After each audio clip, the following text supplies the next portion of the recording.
Soccer Dad Pod, we're back. It's time for another episode. We're in the studio today.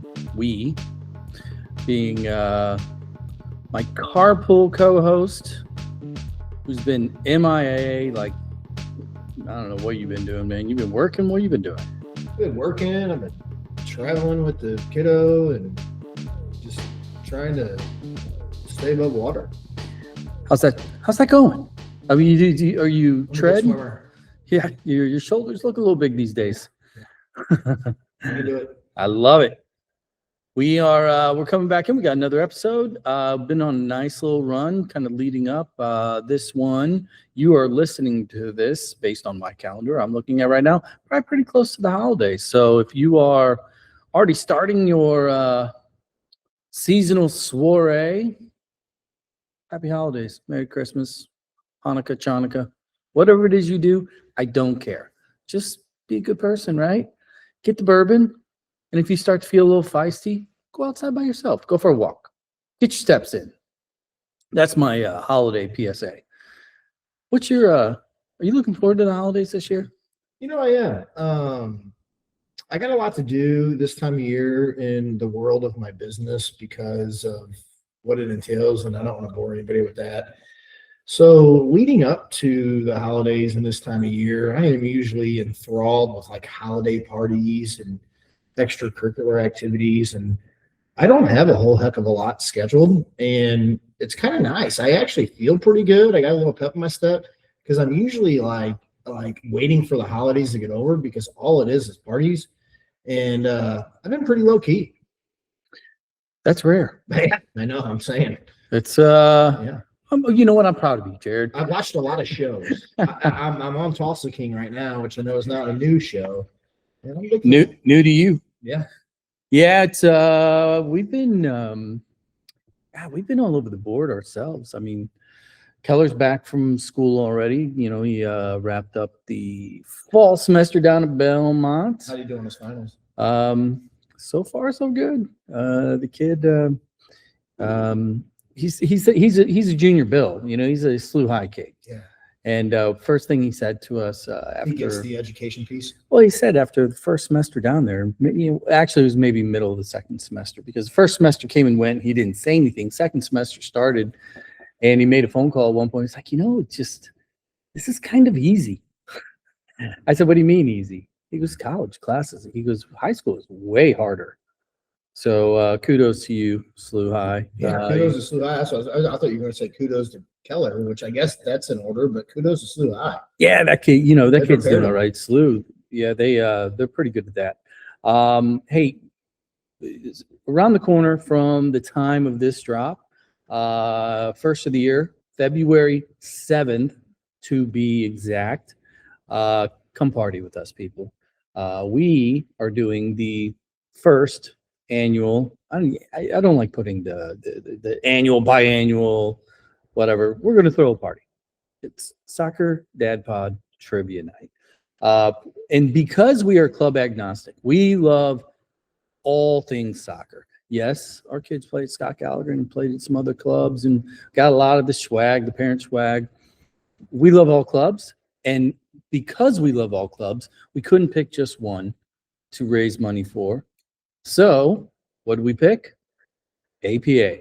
Everybody loves dogs and cats. So come join us. Tables of 10. Listen to this deal though. $400 for a table of 10. All you can eat, all you can drink.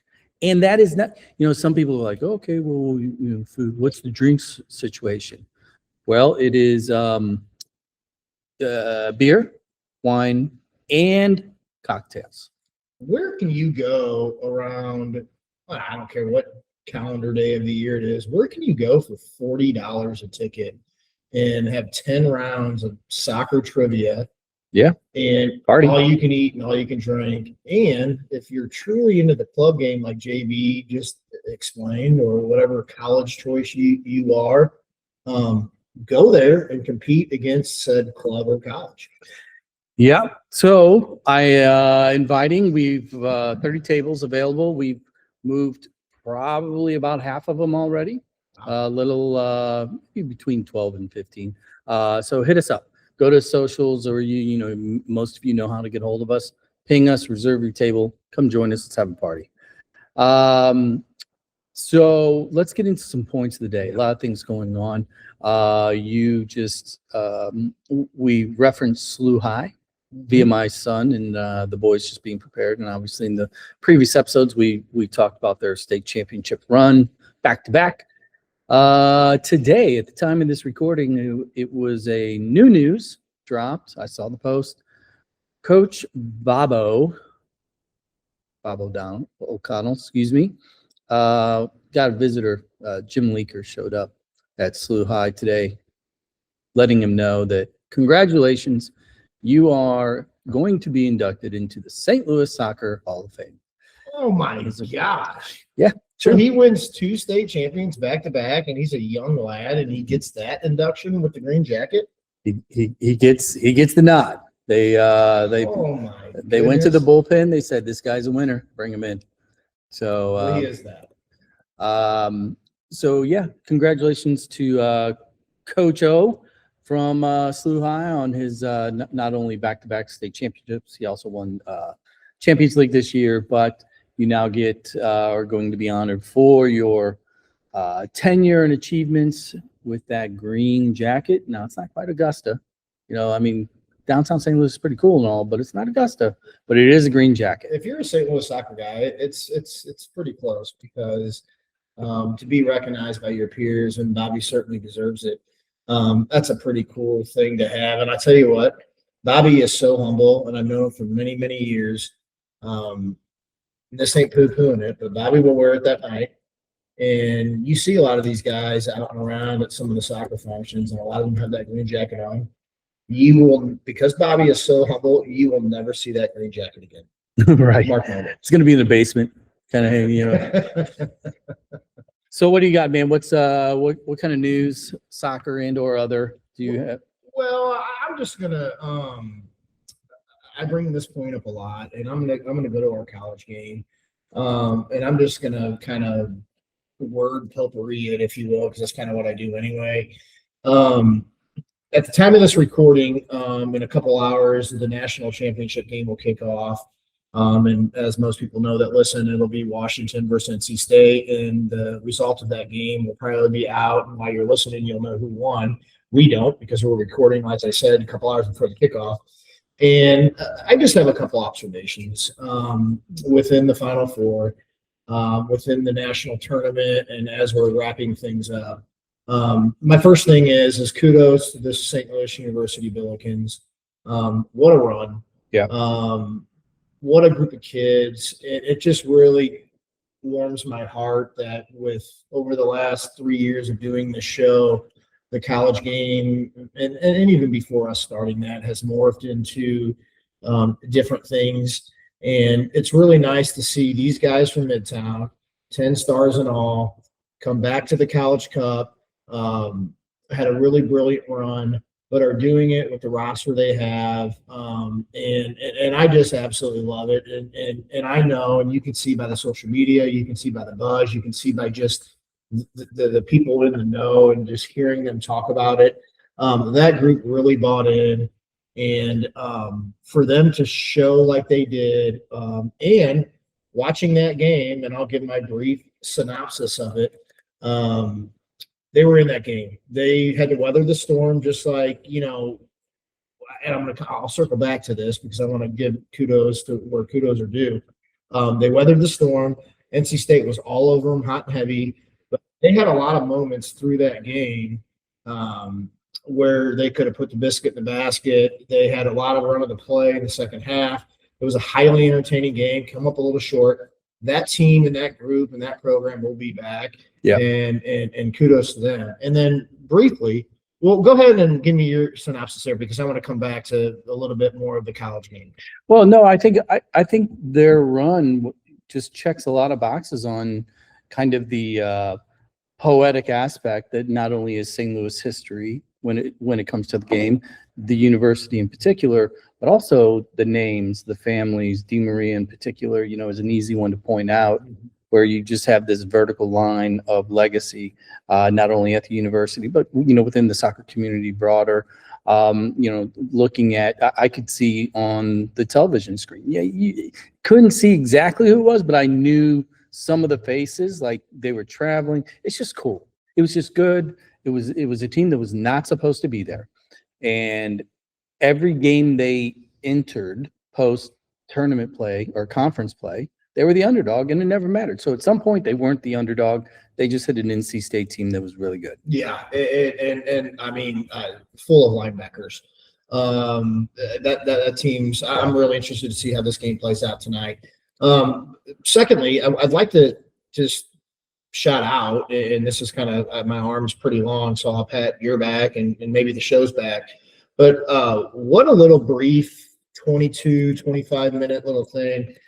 We were fortunate to have Devin Kerr on with a little bit of a, you know, just a breakdown of the Final Four before the two games that were played on Friday evening. Yeah. I tell you what, if you listen to that and if people did, and then of course they watched both games, he was spot on. I mean, he called it just like it was. He was like, you know, SLU's not the favorite, NC State's the favorite, but hey, 1-goal games, and SLU was in it to the beginning, and then he was talking about how Washington countered and how good they are, you know, going forward. And I mean, he hit that nail on the head. It was great to have Devin on and get his insight leading up to that game. And that's really cool just to have that personality and his know-how, because he's quickly becoming one of those voices in our game that knows a whole hell of a lot. And I'll be interested to hear his call tonight. I agree, man. Shout out to Mr. Kerr for joining us. We'll be talking to him in the future. I have one more name shout out, and then we're going to take a quick break, and we're going to bring our guest in on the Zoomer. When I went to watch the game the other night, the SLU game, was up at Amsterdam, asses to elbows, sitting at the table right next to us. She was kind of checking out what's going on, came over, super personable, high energy. It was Jeff DeMaria's younger sister, Kelly. So shout out to Kelly. You are definitely the fun DeMaria. Not that the other DeMaria, they're very serious individuals, but Kelly, you're a rock star. And she happens to be dating a fine young lad from Granite City, Illinois. So full circle, great night. Kelly DeMaria, nice meeting you. We'll see you again. And for those of you that are listening, we're going to bring our guest on right around the corner here. Do us a favor, like, review, follow, share, all free. Help us out. Bring on some more guests. After this, we're going to go down the road to Liberty. Catch you on the flip side. Today's college soccer programs receive hundreds of emails a day from players wanting one of very few spots on their roster. Jared, Zach, and I, we all use Choose It Right for our son's communication process. The platform creates a simple resume format that includes academics, club and coach info, links for pics and highlight videos, and more importantly, the platform has a database of colleges, their sizes, locations, conferences, majors, and costs to help narrow down the search. Check out the Choose It Right link in the show notes and take advantage of the SDP discount on your purchase. Back to the show. All right, everybody, JB here. We are back. Quick break. We are at the Primate House today. It's been a little bit of a road show lately, you know, down in Amsterdam, the mecca of soccer in St. I got to quit saying that in St. Louis. It's in America. There is no greater soccer pub in the States than Amsterdam Tavern. There, said it all over. And one other thing I wanted to point out, too, that I forgot to bring up in the open, because you were not there. We had the privilege of sitting down and talking for the second time with Mr. Soccer himself, Mr. U.S. Soccer, Tab Ramos, who flat out said, because I put him on the spot, and those of you that reminded him. I kind of did. I tweaked it a little bit, but I put him on the spot. Choose Kansas City or St. Louis. Pick one. And he said, well, I like the city of Kansas City, but it's not close. It's St. Louis. We all knew that, right? Yeah. So come straight. Did you bring up Soccer Park? I did. I used it as a reference. Okay. And I'm like, these are your words. Soccer Park is our Azteca. Well, so yeah. So if you want to hear Tab Ramos slightly dog on Kansas City, you can go back to that episode too. So Yes. here we go. We have refills and we have our guest on the line joining us. New head coach at Liberty University, Mr. Scott Wells. How's it going, Coach? Yeah, I'm good. Thank you very much. I'm in Lynchburg, Virginia now, trying to get settled, and I appreciate you guys having me on. I've not got a lot to do in this hotel room, so no, this is that's what I was going to ask. So I know there was a job switch. Like, is the family there yet, or how long does it take to? And I know everybody's different. Is it a 6 month, 8 month? When does the wife and kids come, and when do you get the house? Or are you just in the hotel for an extended period? Yeah, it's probably a 6 month deal. My kids are at that age where we don't really want to move them out of school, so they're going to finish the school year in May. I'll do the back and forth when I can, but also gives me an opportunity to really dive into the program and start to create what we want to do here. So I got to point it out because we know for this show, when we have guests that are of a certain pedigree, it's one thing, but when they have a European accent, our numbers go up. More people listen, they take it more seriously. So why don't we do this? Because clearly you're not from Lynchburg. let's put a little roots to the package here. Where are you from, man? Where's home? Give us a little bit of the background. Yeah, so I'm from Coventry, in the West Midlands, the industrial area of England, right in the centre, about 10 minutes outside of Birmingham. I'm a Derby County supporter, not a Coventry City supporter, even though Coventry are top of the championship right now. And I grew up playing for Derby from the age of 12, so followed my dad's footsteps in terms of who I supported. But yeah, born and bred in Coventry, and then moved over here in 2007, and the rest is history, I guess. So are you a Peaky Blinders fan as well? Or I am. What about Tom Brady? I mean, I watched his documentary. I liked it. I'm not a massive Birmingham City follower, but I did like the documentary. The moments with him and Rooney was so awkward. So they awkward. were weird, weren't they? Yeah, I feel like it was like Jeremy and Preki. right. Yeah, it was super weird. So you grew up playing the game. Obviously, everybody loves the game, but you were also a participant. But you made your way to the States. Can you talk just a little bit about, maybe at what point or what the connectivity was? Was it an individual or was it a dream, to head stateside? What did that transition look like for you from playing locally, kind of near home, et cetera, and then crossing the pond and coming over to Santa Barbara, I believe, correct? Yeah. It was, my childhood was, from a football standpoint, was extremely intense. I mean, I suppose I was very fortunate. I played in the academy system my whole life. So I played from 9 to 12. I was with Coventry City, and then I moved to Derby, and I stayed there all the way up until I'd finished my scholarship. So I had quite an intense lifestyle compared to, someone that was my age at 15, 16, really felt like I was going to go on and be a pro, and like we all do. But, I think that at one point there was a realistic vision there for me to make it, and, got called up to England at under 16s and all these things. So it was amazing. My dad put a lot of pressure on me.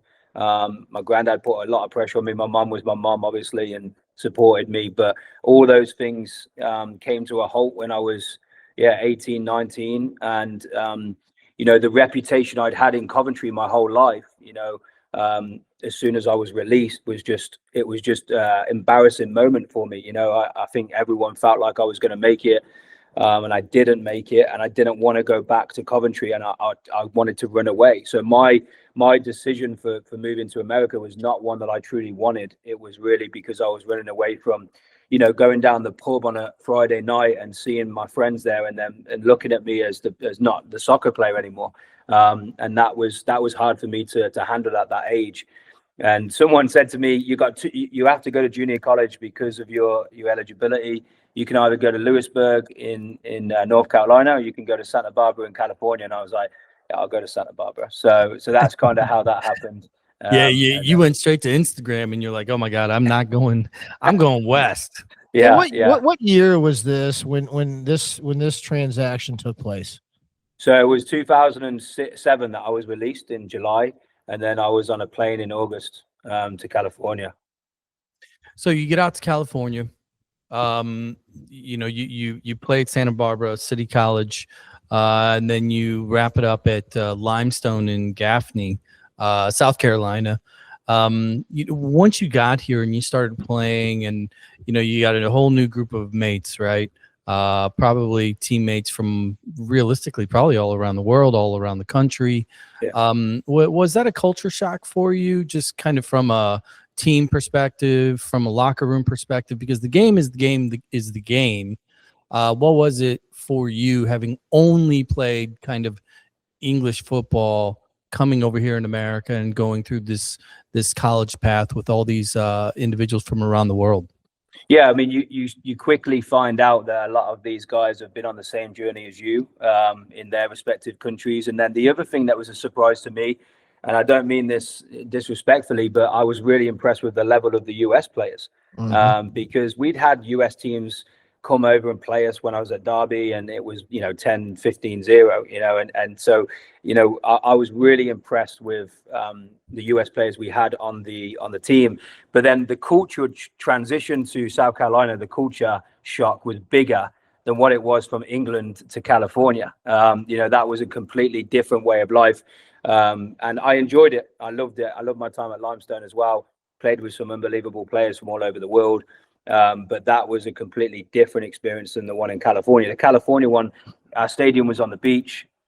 We used to get in the sea for ice baths, across the road. You've got obviously the lifestyle of living at a complex with pools, and, you can go and do whatever you want. And, going to South Carolina, Limestone, Gaffney was obviously a lot smaller, and it was really just centered towards this football decision of getting back on track and trying to make it right, and still having that dream.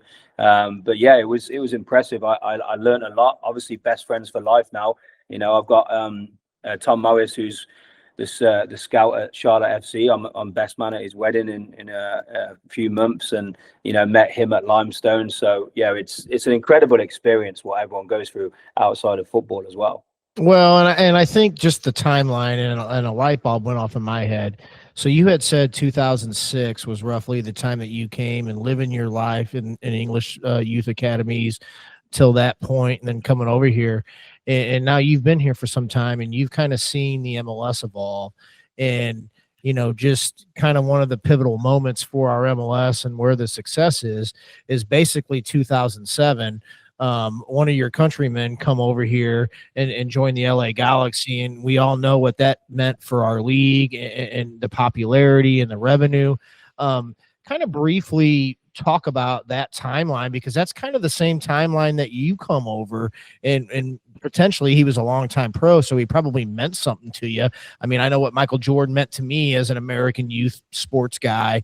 Talk about that timeline a little bit. Yeah, you're exactly right. It was the same year that David Beckham came over. And obviously I'd seen it skyrocket, in terms of what was going on in California. But still, for probably 2 or 3 years after that, you still could feel that soccer was not a priority. Like, I think at that time, it felt like it was below baseball, ice hockey, a lot of more sports just than football and basketball. And over the time I've been here, and still with David Beckham's influence now to this very day, it's unbelievable where it is now, right? I mean, I think honestly, we're probably behind football and basketball, and that's it, right? And yeah, it's pretty impressive to see. In California at the time, we would go to LA as much as we could to watch the games. But obviously with some of the parties he was having and the people he was meeting, and just to be a guy that at one stage was on the same path as all of us were, it's unbelievable, unbelievable.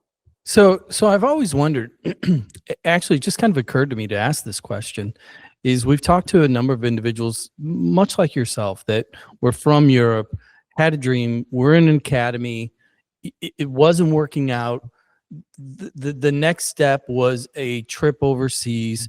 Kind of a mixed bag as far as feelings from the people that we've talked to, as far as, am I going to be embarrassed? Is it a lateral move? Is it actually what I want? Or, do I still want to be a pro? And so my question to you is, once you got over here and you play out in California, then you go over to the East Coast and you start to meet everybody, did you still have the dream to get back to the pro level or be a pro, here, or go home and be a pro? Did you feel like that was still possible with the level of play that you were experiencing? Yeah, I did. I think at the junior college level, it was hit and miss at that time. There was some times when I knew I could coast and I could get through it. And then Limestone's team was very, very good. I mean, Limestone had some great teams over the last 10 years. And that's when I knew that I was around players that had been genuinely on the same path as me. And, there was some guys that had moved on just before me that had got professional contracts. So the dream was still alive for me.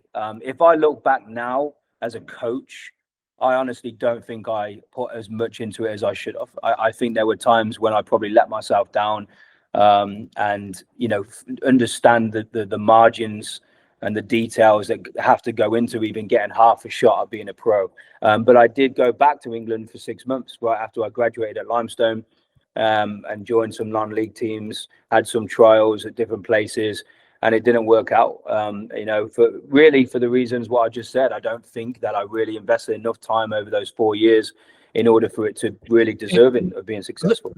Let me ask a follow-up question to that. And I'm going to jump to current day, and then we'll go back a little bit and talk about some of the programs you've been with.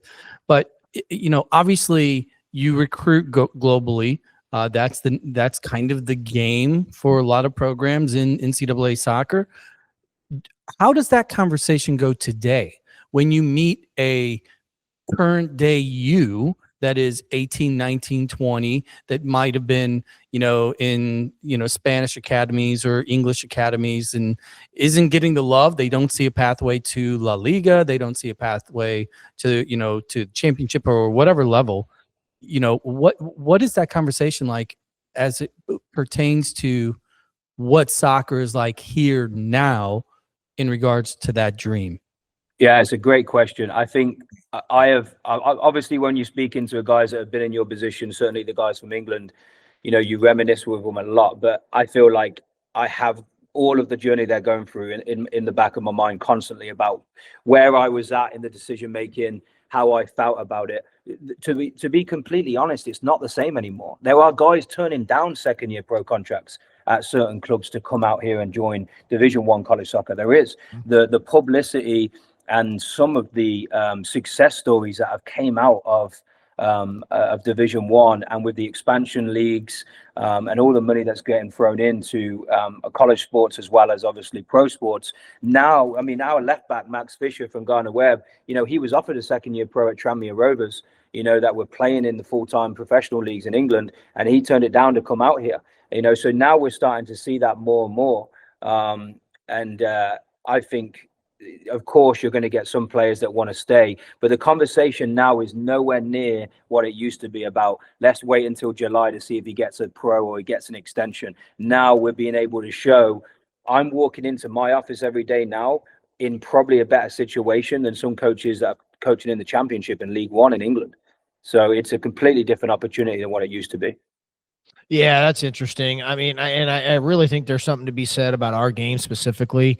When you get to that 17, 18, 19, 20, I think there's a lot of players that are in and around in the game, and you kind of referenced it, that whether they're in England or whether they're in Italy or whether they're here, that potentially have the ability to become a pro athletically and maybe physically, but they may not have the ability mentally on how they treat their body. And I think there's a fine line there, because of the guys that I played up with, and I'll even say myself, like, I had no chance to be a professional athlete because I was just into other things at crunch time.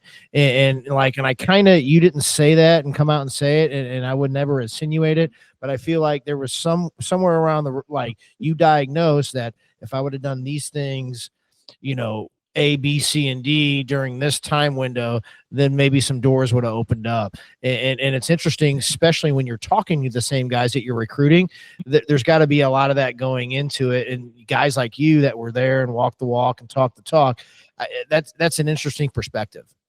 Yeah, this generation is a little different than my generation for sure, because yeah, there was things going on at the weekend that I wanted to be part of. I wanted the experience as well, when I came out of here. And now this generation, I feel like, of players is a little bit different in terms of how much they sacrifice and how much they want it. But every single team in the country, I can guarantee you, a coach will tell you they've got one or two players that have the ability, have the ceiling to go very, very far, but don't have the mental side, right? And that's half our battle. 75% of my job is man managing more than it is coaching. Once we get them here, it's about keeping them engaged.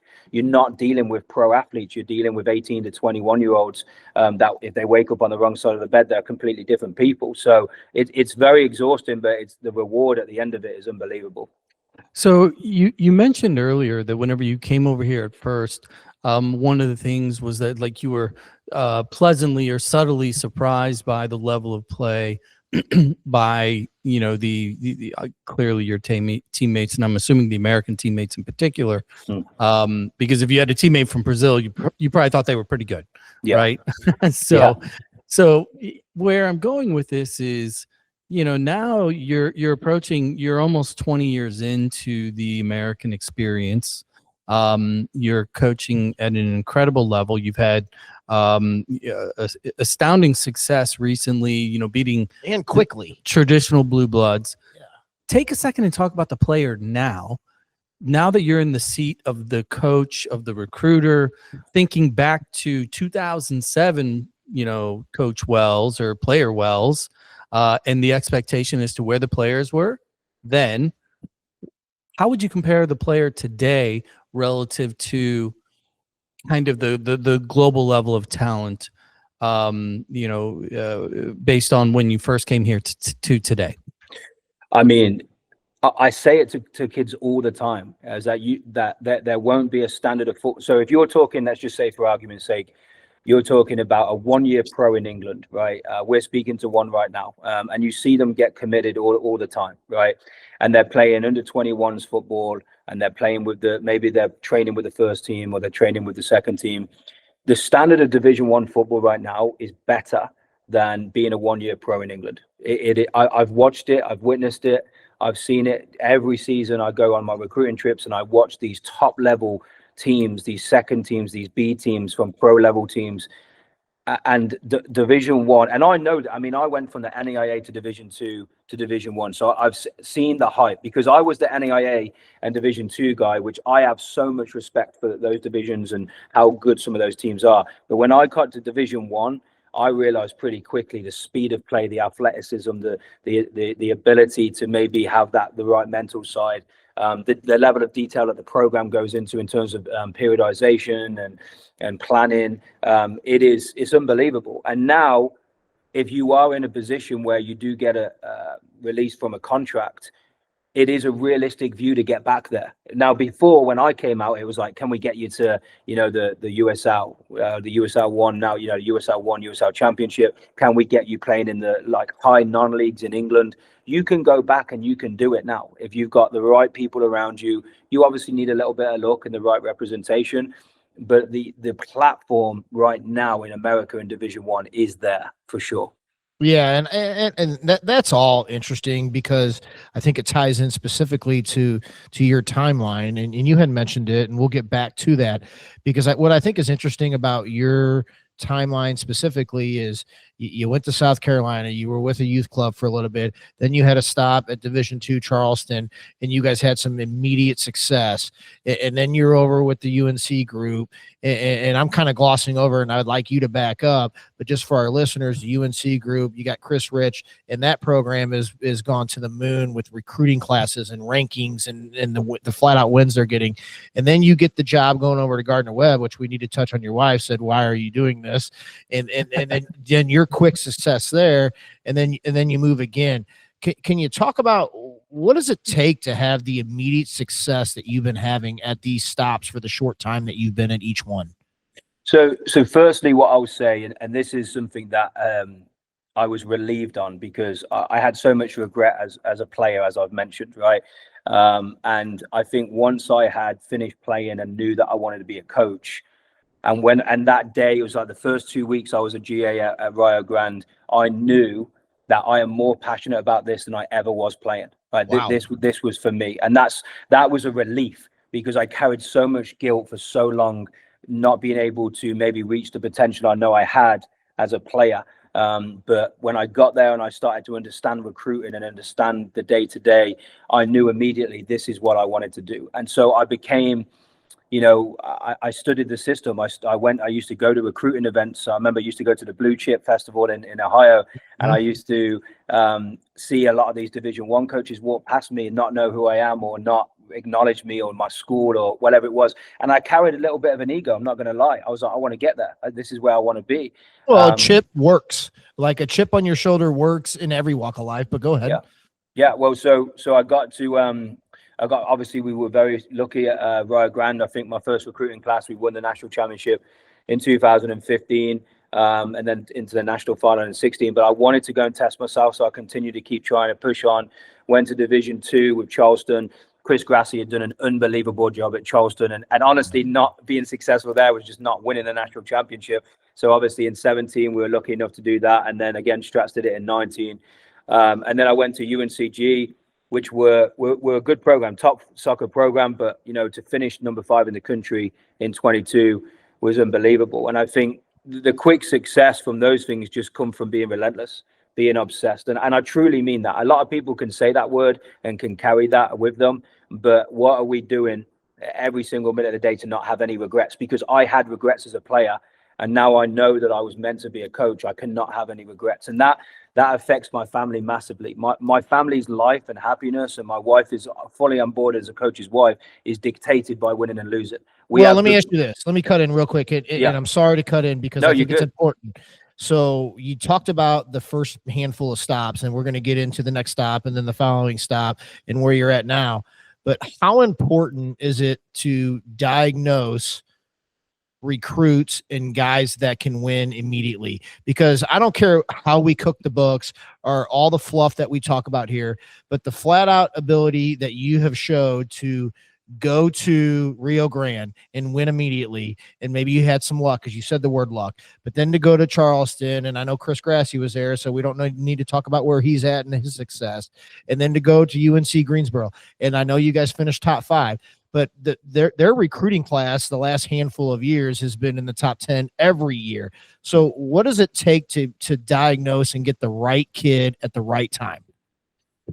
Well, of course, you've got to go through the recruitment process in every detail, but it's not just about once you've identified the basics, which is basically football, right? If they meet your criteria from a football standpoint, that's obviously half the battle. But the main thing for me is I've got to get out my comfort zone with this player as much as they do. And I've got to generate a relationship with them. I've got to put them in a situation where I can visualize in 6 months' time, when we're in the middle of a game, is this guy going to be all in for me, or is this guy going to be turning his back? Or if we get into an argument in the locker room, is this guy going to be fighting with me about this argument, or is he just going to be giving up, hands up in the air? So there's a lot of things that go into it that has got nothing to do with football. It's characteristics, it's relationships, and also the school too. The last 2, Gardner-Webb and UNCG, 2 of the first people I've spoken to every single morning outside of my wife was the cleaner. And I still have great relationships with them now. And those relationships were important to me. Gardner-Webb was a one-stop town. Spoke to the cleaner and the gas station lady every single morning. Those things get me excited, because it's like, hey, Gardner-Webb don't have as much as UNCG did, but if we're doing it together, what a story that's going to be at the end of it, right? So it's just excitement, and a lot of detail when it comes to the character. All right, we're back. More college soccer talk today with Coach Scott Wells, new head coach at Liberty University. We're talking about the path, and we were just chatting about Jared kind of leaned into, the secret sauce as far as the immediacy of success at each of these programs. And, and you were mentioning some of the culture at the schools and things like that. But at the end of the day, it's players.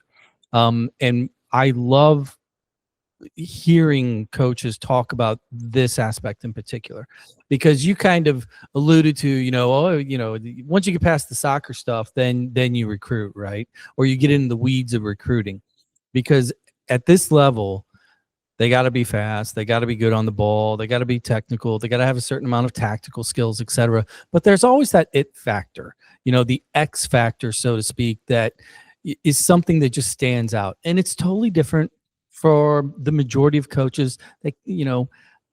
My question is, for you, when you go to a field as a fan, and it happens to be an age group that can be recruited, but you got nobody on your board, you got no number circled, no name, nobody to follow up with, but you watch a game and a kid stands out. What are some of the things that they might be doing that illustrate that it factor for you? I mean, I think the one that like ticks all of the positions is the ego, the arrogance, right? You have to have a good kind of ego, good kind of arrogance on the field. You cannot allow, if you say something, you don't want a player that takes offense to that takes it personally. You're on the field to battle together, to die for 3 points, right? So I love a guy when I see him working as hard as he can, but also holding others accountable, holding himself accountable. Just ruthless. Steven Gerrard, obviously type player, but someone that kind of leads the game, especially if the game's not going well. How do they react in adversity? I think that's my biggest thing is adversity. When you're going through adversity, what are you doing? How are you handling it?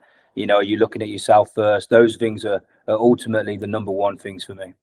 Let me ask a follow-up question, because this is one of those questions regarding the big debate here in the States as far as development versus winning.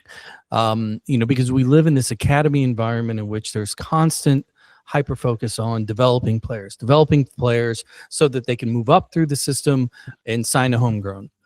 At these kind of at the MLS academies and even the elite academies to a degree. But at the end of the day, a job like yours, a team like yours, you have one job. You're not developing anybody. You need to win. So having been so close now to the recruiting process and the American system as it stands, can you take a second and talk about your own opinion as to the balance or the imbalance between development and teams that learn, or players that learn how to win at all costs? Yeah, I mean, I don't understand why it has to be one or the other. They go hand in hand. I agree. Can we stop there and shoot a firework off? Yeah. I mean, Yeah, we're playing 7 days a week. We can do both. Yeah, I mean, when we were growing up, we didn't have this elite amount of trainers around us and have the money to pay trainers. You're just on the streets. You were just playing down the field with your mates and manipulating the ball every single day, watching the game. That's something that's come a long way in America. Is the young generation now, they watch the game, and that's something that didn't happen when I first came out here. I struggle with this because I don't want to come across. I don't want to upset anyone, but I don't agree with development versus winning. I don't agree with it. My daughter has a rule. She's at U6. And she has a rule that if the one team scores 5 goals, then they cannot score any more goals, right? And I don't agree with it at all. I keep my mouth shut because I'm a college coach on the sideline, and I need to be a parent. But I think it's wrong. I think you need to be able to instill that, because the first question I ask when I recruit is, what do they want? What's their end goal? And if they don't say they want to be a pro, then they're not for me. Doesn't mean it's wrong. It's just I need guys that have that mindset of, I'm going to do whatever it takes to be a pro. And I can help them with knowing what doesn't take to be a pro, right? And I have that obsession for them as well. And so I don't understand how you can say, okay, we're going to start incorporating the winning side of the mentality at 13, 14, 15, whatever it may be. Right. It comes from way earlier than that, So I struggle with the fact that we have to choose one. Well, and I'd like to continue on the timeline, and all these answers are just wonderful because it's a lot of proof of why you're having the success you're having. And for me, so you're at UNCG, we covered that, and the success that they've had and continue to have, and you have left there and you went to Gardner Webb, and Gardner Webb, I don't want to hurt anybody's feelings. I don't want to hurt your feelings, but Gardner Webb was not as a looked upon stopping college soccer program. It was Indiana football 5 years ago. Yeah. Okay. So what do? You guys, you show up. You beat Wake Forest. You make the tournament. You beat a budding Oregon State team that was ranked all year that year, and then you followed up with a really good year, and you get a contract extension from the AD, and so everything's going great. And this is a 4,000 student undergraduate Christian university for our listeners that don't know. And then you move on to Liberty, which has 90,000 students, and it's in Lynchburg, Virginia versus Bowling Springs, North Carolina, a one stoplight town, as you mentioned. Talk about your early success at Gardner-Webb and what led you to go to Liberty. So when I obviously at UNCG that year, we had a very good year. We beat Ohio State, then we beat Stanford at Stanford. And Gardner-Webb had approached me, and they had spoken to Chris, and Chris told me, so I spoke to them about it. First and foremost, when my wife asked me why, I said, because no one thinks I can do it. No one thinks that I can do it, and that's just exciting in itself, right? They are the Division I school that no one's ever heard of. I've heard that 4 or 5 times this season on podcasts and on different Instagram reels, and that is exciting because you can turn something around and make it special. On top of that, the president, Dr. Downs at the time, who's now at Campbell, and the AD, Dr. Goodrich, who's now at Akron, had expressed to me a vision that they did want to improve men's soccer. They did want to support men's soccer. And of course, they can only support so much, right? It's a small school, little resources, but we had enough intangibles there where we could do something. And the first thing you have to do when you go on your visit is figure out what the niche of that school is. And the niche of that school is always going to be last chance you guys, right? Last chance you guys that had maybe not been successful at other places or needed another chance to be able to prove themselves, whether that was because of injury or playing style or whatever it was. If you look across our 11, both seasons, we won 26 games over the 2 years. They were all guys that were very, very good and just needed maybe a different voice in their life and a different, some kind of accountability that was different to what they had before. And also an arm around the shoulder to say, look, you're my guy. No matter what, you're my guy, and we're gonna go and do this. I'm fired. But so let me ask you this then, because in college sports, broadly speaking, whether it's, I don't care what the sport is, whether it's football, basketball, et cetera, in America in particular, we're talking about generational legacies. There's my grandpa went there, and you go there and it's about the culture, and it's about, 4 years and then stay for grad school, et cetera. But your timeline, you to date, you're moving in 2-3 year blocks, right? So when you look at your new challenge, what's your viewpoint on balancing kind of this expectation? And even universities are always like, when they try to sell themselves, they're like, oh, we're a great environment, we have a great culture. So you have 4 years of eligibility for players potentially, and you've been living in a 2-3 year cycle. How do you start to integrate culture into your messaging? I think that the culture is really the journey is about what our next objective is. So we don't look past the next objective. When I got to Gardner-Webb, it was in the spring, and it was all about where we're going to be in May, right? And then after that, it was what are we going to do in the summer? Who's going to try and win a USL2 championship? Obviously I'm the head coach in the USL2, so I was like, okay, let's go against each other, and we built a culture that way. And then you get to August and say, okay, listen, we're back together. What are we going to do, right? And we just talk about it. And at Gardner-Webb, everyone wants to be High Point. Everyone in the Big South wants to be High Point. There's no question. They're so much more superior in every aspect of the program. And so we wanted to be them. And so I remember we played in my first season in 2023, we played High Point in the Big South semi-final. We lost in overtime. And I remember getting all the guys in and wanting us to remember this feeling and watching them celebrate. But then when we got back, I took them to the Elite 8, Division 2 Elite 8 with Limestone and Barry. And it was an electric environment. And some of these guys had never seen anything like it before because they were freshmen. And I just made them as hungry as they could to want to be there this time next year. And then fast forward 12 months later, we're obviously beating Oregon State, and we beat High Point, which was great. And I do think that it was just a period thing. So I know what you're saying about 4 years. I would argue that 4 years in college doesn't mean anything anymore when it comes to the money that's available and the transfer portal and going Well pro. said. You know, but I will say that I like to create culture in short-term goals, and not selfishly, but because I want them to go and achieve this. I want them to go on and be a pro. You know, all those things that they want for themselves, I want too.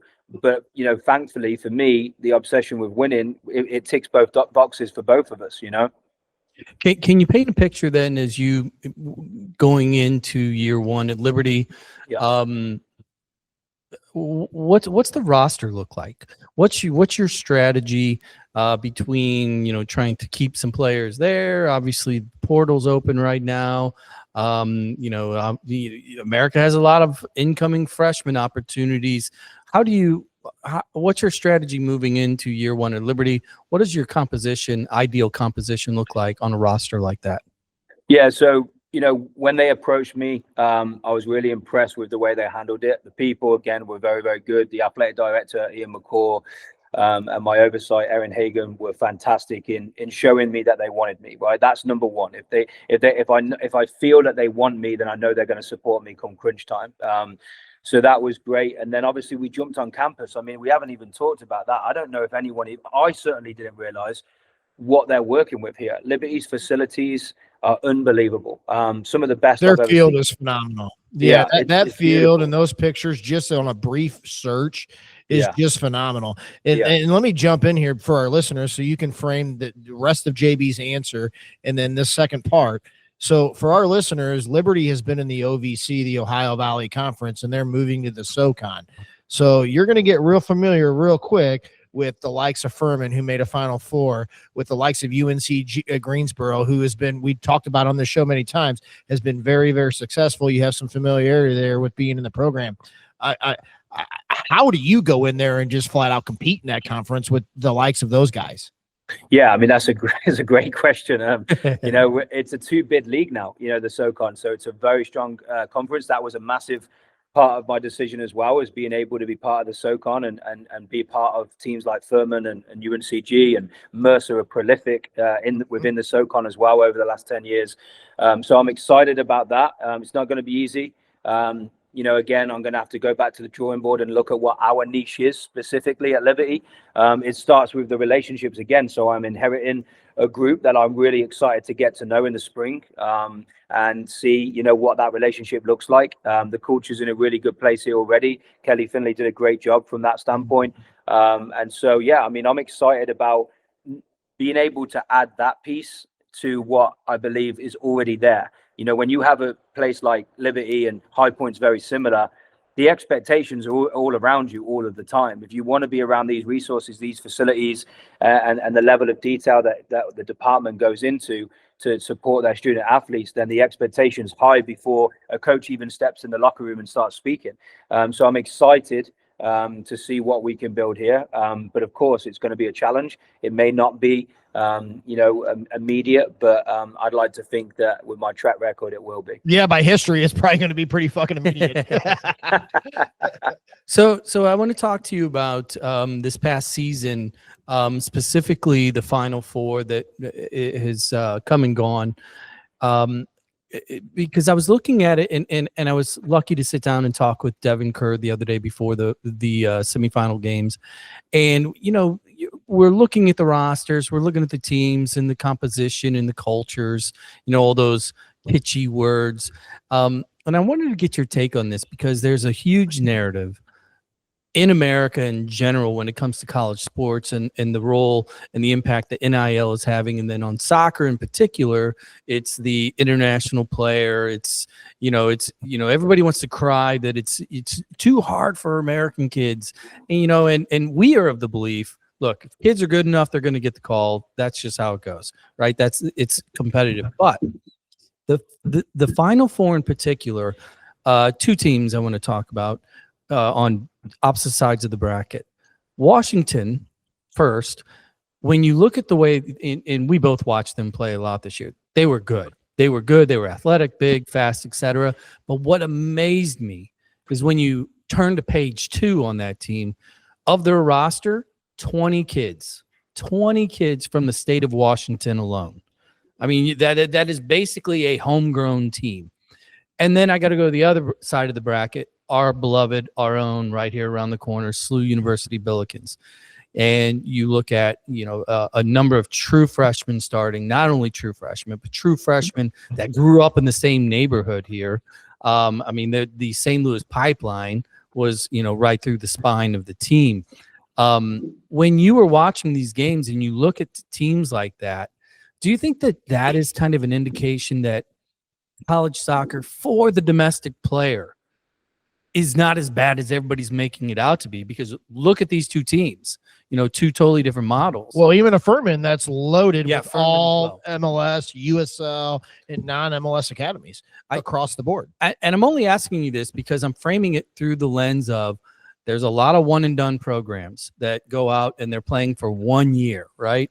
And it has worked recently, but the vast majority of teams this year, it didn't, not the way that it could have. How do you view that and the composition of these teams? And, do you see the pendulum swinging a little bit into a little bit more stability and not as much portal chaos, et cetera? So, I mean, obviously you look at NC State, and NC State are in a position where I think they have a lot more internationals though, right? So it's like the whole front line. Yeah. So yeah, I mean, they have 8. I think it was. We counted them up. Yeah. So the way I look at it is, well, first off, like Washington, I remember when we played Indiana in the Elite Eight when I was at UNCG, they had 1 international on the roster, and yes, of course, they've got to go out and they've got to find those players. But I think there's a couple of things that play into it. The big thing is that when I started coaching in America, the biggest thing that any international coach will tell you is the respect that the kids have when you're coaching them is like nowhere else in the world. Yes, sir. No, sir. You ask them one time. That's not the same for a lot of internationals, because everywhere they've ever been, it's the #1 sport in the world. They do carry the wrong kind of ego with it, in my opinion. I think across the board, the guys that I've struggled with from an egotistical standpoint that has affected their game has always been internationals, never Americans, right? Not very rarely, right? I think the second thing is, and so basically for the first point of that, they get brought up in the system. So they're dreaming of going and playing at the Division 1 level way before the internationals ever even know about it. Right. Yeah. And a lot of the internationals are going there because they've just been rejected for what was their first goal, which was being a pro in their country or playing at a certain level in their country. So they're planning for this like girls are planning their wedding day. Right. That's a big part of it. Right. That's a good analogy.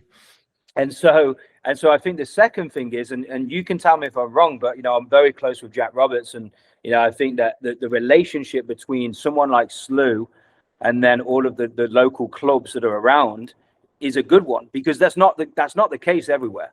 That's not the case everywhere. A lot of the times there's this youth coach versus college coach, and the youth coach knows more tactically. The college coach is just a recruiter, and there becomes a lot of animosity between a lot of that. If you look at Washington, they're clearly doing something right within their relationships in state to be able to keep these players and to be able to bring them through, where the kids like, I don't want to leave Washington, I want to play for Washington. Furman do it in a different way, where they're able to bring in guys from Texas and from different states, right? So everyone's different, but for me, if you want to be consistently good and you want to build a program over 3 or 4 years, if you can get a good core domestic guys, you can't go wrong. Well, the other fringe benefit, in thinking out loud and listening to your reply, when you have home games, you have people. Absolutely. You have people coming because that's your community. Well, and I also think there's something to be said, and SLU has been very good for many, many years with this, and then maybe got away with it. And then Kevin and Jack, they certainly are doing this and bringing it back. But I think that in college soccer, you're finding out that the alumni network is extremely important. And then I think that, like, when you can go to an area like St. Louis, and St. Louis is unique because of the pedigree and the history. And, I mean, we were at the Falcons Nest the other night to watch the Final Four, and shit, there was guys that traveled that played for SLU 40 years ago to the game. There was 10 guys there. I mean, like, you don't see that in a lot of areas, and I think that's helping them. And I think Indiana, you had mentioned playing them in the Elite Eight. They have a strong alumni network. So like, I understand that it's transactional in nature, and then short-term success is important, and then just getting the flat-out best player for each position on the field is extremely important. But developing a culture, and that's a buzzword that nobody likes to use, and having an alumni network that you can rely on and lean on certainly has been effective within our game in the college game. It's for sure.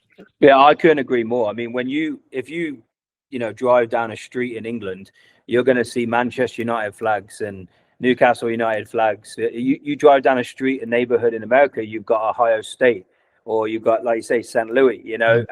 So it's an identity. To like the Washington players, they may graduate, they may go pro, but their identity will always be Washington, right? And same with St. Louis, with the success that the guys are having now. And like you say, 10, 15, 20 years later, they're going to be back as well, supporting the team in the next chapter of their success. Yeah. Well, what a huge benefit too if you happen to be a public school with that in-state tuition. Yeah.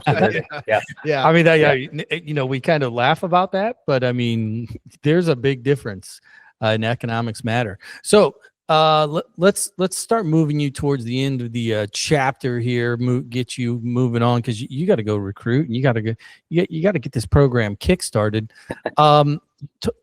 Let's project out. You're working on your roster right now. You got some recruits on campus now. You're starting to figure out what your team is going to look like going into the spring. What are you expecting year one? New conference, handful of new players, obviously. Well, they're all going to be new to you. What are you hoping for year one? Well, we're going to go and play a tough schedule. I can promise you that, because we were a little hard done by at Gardner Webb this year by our strength of schedule. So we were finished 35 in the RPI. I felt like we were in, but it wasn't enough. So I think we're going to test ourselves for sure. We're going to go and play some teams. Again, I have 6 months. Right now, well, longer than 6 months, but obviously the duration of the spring to get it right. And I think the experiences I've had at Gardner Webb in terms of the success and some of the mistakes has led me towards being able to be equipped. I don't think at UNCG I was. At UNCG, I think it took a little longer. We obviously were a state school, so it's completely different. So it took me a minute to get up to speed there, but I think I've got the history now and the experience to be able to go into Liberty and at least get it ready. UNCG are not going away while Chris Rich is there, because he's a fantastic coach and a great recruiter. Furman, obviously, I know Doug's retiring, but the staff there, I think the assistant is taking over. That the whole culture there is going to stay the same pretty much. Legacy, alumni network, Correct, all of the stuff we just spoke about. So I think it's going to be tough. I'm excited for the challenge. I think we'll really know early on in preseason, or we'll probably know a little bit before, about where we think our group is at after watching them in the summer, because we'll have our guys play in the summer. But I would like to believe that I will, behind the scenes, looking in the mirror on my own when no one else is around, when I'm looking myself in the eyes, I know that I need to be immediately effective. I know that is my non-negotiable, and I won't be. Our whole family will be having a rough spring in 26 and 27 if we don't. So we'll see. Well, I can tell you this flat out: 35 RPI, Gardner Webb, second-year coach, beat an Oregon State team that was highly ranked the year before. That's a flat-out flipping snub. So middle finger at NCAA tournament, but I'll just say that, and we'll leave that alone. But I hope another friend that is probably friends with you, Danny Frid, who left Missouri State and took the Asheville job. I hope the transition for you is as good as it was for him with his family, because I know he found a really good home there. His family, his kids really like it. And I hope that's the same for you, Coach. Yeah, I appreciate that. Yeah, Danny's a great guy. And obviously with me being at Asheville City in the summer, he arrived at that same time. And he was so supportive. And he, I got a chance to meet his family immediately. And he was very happy with the transition. And I think that the Big South is in really good hands too. You got Michael that I know you've had on, I believe, before. Upstate. Yeah, he's a fantastic recruiter, great coach. Obviously, High Point, Zach and Josh have done a great job there. I do think that the Big South is in good hands with Jonathan taking over at Gardner Webb as well. But no, I appreciate the well wishes. Awesome, man. Well, I tell you what, Scott Wells, Coach Wells, first year, Liberty right around the corner. You got quite the resume. Congratulations on the path to date. We really look forward to following the program.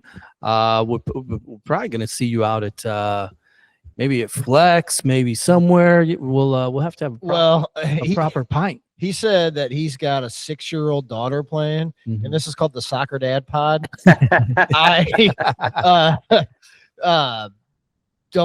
Don't watch how we operate on this. Yeah. Hey, if they don't change the 5-goal rule, I'm not going. We encourage you to meet us so that you know what not to do. Yeah, absolutely. So I know that you were saying there's a good English pub there. If you ever get a chance to get yourself to Asheville, there's a brilliant pub, the Asheville City Supporters Bar. You need to try and get yourself in there. London Road, Old London Road, it's called. It's fantastic. Oh, so that's phenomenal. I love it. I have no doubt that the three of us will be drinking a cold one at some point. Well, Danny's never told me about that place. He's hiding it. Yeah, it's his little getaway. It's big time. It's big time. Coach Wells, congratulations. Good luck on the upcoming season. Thanks for joining us. Thank you, the listener, for tolerating us for yet another hour here. For Jared, this is JB, Soccer Dad Pod. Like, review, follow, share. Until next time, we'll see you.